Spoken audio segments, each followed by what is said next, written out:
Hey everyone, so we're back with another NBA offseason grade. Today we're going to be doing the Los Angeles Clippers. Did they do good this offseason? Did they do bad? Are they going to be a playoff team or nah? So let's get started. So there's a lot going on, and we got the first major move and addition. James Harden re-signed a 2-year, $81.5 million deal. The Clippers solidified their offensive anchor, retaining the veteran playmaker on a creative deal with a particularly guaranteed second season.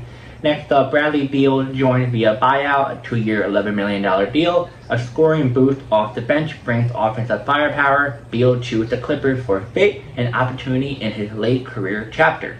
Chris Paul returns a 1-year, $3.6 million deal. The Hall of Famer brings leadership, elite playmaking, and game management to the veteran Latin rotation. Brook Lopez added 2-year, $18 million deal. A stretch big and rim protector, Lopez fills a key frontcourt need while offering shooting and defensive presence. John Collins acquired 3-team trade, brought in from Utah to add athleticism and interior scoring, replacing departure assists like Norman Powell. And last but not least, Nicholas Batum. Returns to a 2-year deal, offering shooting, defensive versatility, and veteran savvy. Let's go over this. I like James Harden re-signed. You add him a 2-year extension, still playing at a high level. Awesome. You don't have to worry about him later on. Bradley Beal joining. I'm a little bit iffy on him. He pretty much is a injury risk player. He's been playing on the bench in Phoenix, so he really hasn't been playing the best like he did in Washington. But we'll see if the Clippers are going to start him or not this year. Who knows? But it sounds like he might be on the bench more likely. Chris Paul returned. Love the fact that Chris Paul comes back to the Clippers. He should have never left LA. Should have stayed in LA his whole career. Well, as you know, he was with the Hornets and then the Clippers, but you know what I mean. But he should have stayed with the Clippers. I like the fact that every time you bring Chris Paul to an organization, the organization does really well, and they do amazing. Saw him in OKC, saw him in Houston, saw him in Phoenix. So him coming back to LA, I think would help a lot with this amount of veterans on the team. Brook Lopez. By the way, Chris Paul is going to be retiring this year. So let you guys know that. I'm not sure some of you knew about that, but he's pretty much last year of his NBA career. But Brook Lopez, I like the fact that you bring in Brook Lopez. Still played somewhat of a good level. I know he's 35 years old, if I'm correct on that. But he's still a good rim protector. He still brings a lot of three-point versatility. And I think he's going to help a lot with the backup role in the center position, if he plays that. It sounds like he might play power forward. Who knows? Either one. John Collins. I like the fact that he has good athleticism, good interior scoring, but he's really not going to be a good replacement like Norman Powell. Norman Powell is way better than him, but hey, gotta get something. Now you re-sign Nicholas. He's a good depth piece, nothing major. You know, he's much older, so he's not the best of the best anymore, but he still helps some way or another. Now, roster addition for depth and development. Ty Washington Jr. signed from Phoenix, high upside young guard, picked up for developmental potential backing Harden. Jordan Miller re-signed to a 2-way contract, adds backcourt depth and continuity to the bench. And last but not least, the number 30th pick in the draft, cannot pronounce him. Youth prospect saw his draft right secured to begin his developmental journey with the franchise. So, Ty Washington Jr., good young guard. I feel like he'll help a lot with developmental potential backing of Harden. I feel like Harden can teach him a little bit of ropes here and there, helping him grow as a player. Jordan Miller, I know a little bit about him, but not a whole lot. Yeah. As for the 30th pick, don't know nothing about him. We're going to wait until the season happens, see what his role is going to be. More likely, it sounds like he might be more of a third stringer than a backup role, but who knows. And then we're going to talk about summary table. Harden re-signing, retain elite playmaker and offensive engine. Beal signing as scoring punch and shooting versatility. Chris Paul return, brings leadership and pick and roll command. Lopez addition, secure front court defense and shooting. John Collins trade, improved athletic depth and rotation flexibility.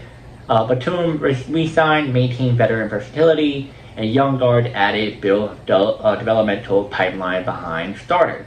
So pretty much the overview of this is that the Clippers are double down on veteran presence and depth, positioning themselves as a formidable contender in a stacked Western Conference by surrounding Kawhi Leonard and James Harden with seasoned playoff tested players. Rotational floor spacing, LA aims to navigate a cruel season with flexibility and experience. So, my apologies everyone, pretty much my phone storage is full, so I had to unload it to have more space so I can record right now. So, back we talking about the NBA offseason as a whole, the whole offseason for the Clippers. I'm going to say that I like their moves. I like the fact that they brought in more veteran players. I feel like last year they were lacking a lot of veteran players.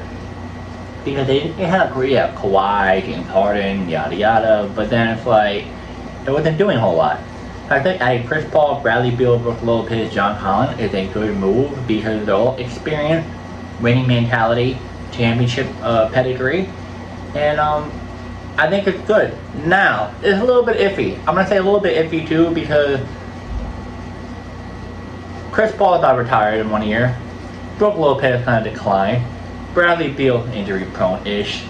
John Collins has the best, and then Nicholas Batum is old. So, I mean, you can think a negative and a positive about this team, but I like the fact that they're still good players. They're not like, ooh, bad, you know? So, young pieces, I like the fact that young pieces are going to be developing behind all these all-stars, all these former NBA champions. I like it. So, how would I grade the Clippers offseason? A being good, X being bad. I'm going to grade them a solid B, maybe even B+, put that together. The reason why is that it's not C, D, E, F, because you bring all this talent.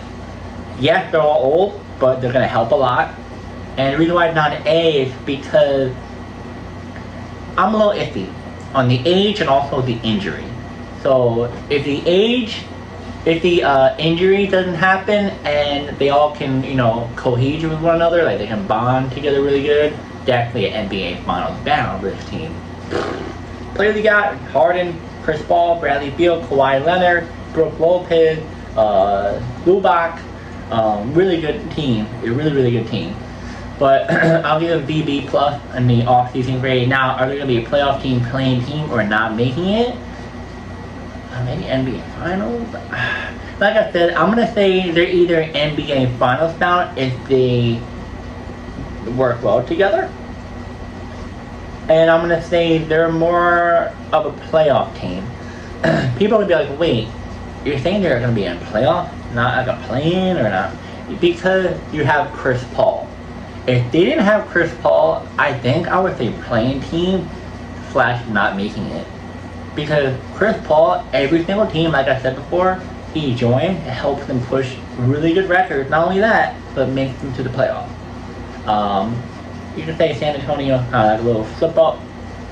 But all those guys were young and they were inexperienced. And plus, Chris Paul didn't really play a whole lot. So you can kind of like let that a little bit over there.